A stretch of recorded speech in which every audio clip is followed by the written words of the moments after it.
আসসালামু আলাইকুম ওয়া রাহমাতুল্লাহি ওয়া বারাকাতুহু।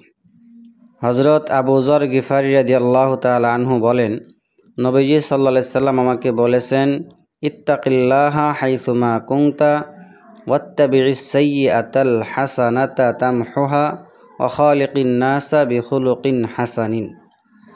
হাদিসের অর্থ হলো, হাদিসের মধ্যে তিনটি উপদেশ দেওয়া হয়েছে। এক নম্বর হলো, তুমি যেখানেই থাকো না কেন আল্লাহ তাআলাকে ভয় করো।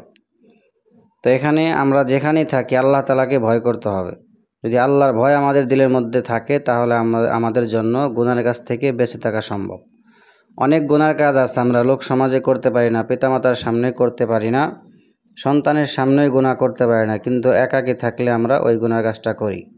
কিন্তু যদি আল্লাহর ভয় থাকে আমাদের দিলে তাহলে একাকী থাকলেও আমরা ওই গুনার কাজে লিপ্ত হব না। দ্বিতীয় উপদেশ হলো হাদিসের মধ্যে, ওয়াত্তাবি'is সাইয়্যাতাল হাসানাতা তামহুহা, যে আমাদের তো অনেক সময় গুনাহ হয়ে যায়। হাদিসের মধ্যে বলা হয়েছে, তুমি যখন কোনো গুনাহ করে ফেলো তো গুনাহ করার পরপরই একটি ভালো কাজ করো। কারণ যদি আমাদের গুনাহ হয়ে যায়, গুনাহ কাজ করার পরে যদি আমরা কোনো ভালো কাজ করি তাহলে এই ভালো কাজটি গুনার কাজটিকে মিটিয়ে দিবে। এজন্য আমাদের যদি কোনো কারণে গুনাহ হয়ে যায়, ইচ্ছাকৃত আমরা গুনাহ করব না, গুনাহ হয়ে গেলে সাথে সাথে কোনো ভালো কাজ করব।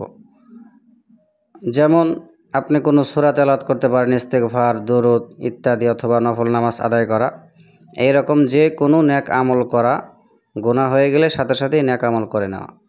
3 নাম্বার, ওয়া খালিকিন নাসা বিখুলুকিন হাসানিন, মানুষের সাথে উত্তম আচরণ করা, সদ আচরণ করা। এক্ষেত্রে লক্ষণীয় বিষয় হলো, যদি আমরা কাউকে কষ্ট দিই বা কোনো আঘাতমূলক কথা বলি, তাহলে আমরা যদি একটু চিন্তা করি যে আমি যে তাকে যে কথাটা বললাম, তাকে গালি দিলাম, এরকম কথা বা এরকম কেউ গালি যদি আমাকে কেউ দিত তাহলে আমার কেমন লাগতো। এই বিষয়টা যদি আমরা খেয়াল করি তাহলে অবশ্যই মানুষের সাথে খারাপ আচরণ করা থেকে আমরা বিরত থাকতে পারবো ইনশাল্লাহ। সুতরাং এই হাদিসের মধ্যে 3টি উপদেশ দেওয়া হয়েছে, যে আমরা যেখানে থাকি না কেন আল্লাহ তাআলাকে ভয় করতে বলা হয়েছে। 2 নাম্বার বলা হয়েছে গুনার কাজ হয়ে গেলে সাথে সাথে একটি নেকের কাজ করা। 3 নাম্বার মানুষের সাথে সুন্দর আচরণ করা। তিরমিজি শরীফ, হাদিস নং 1987।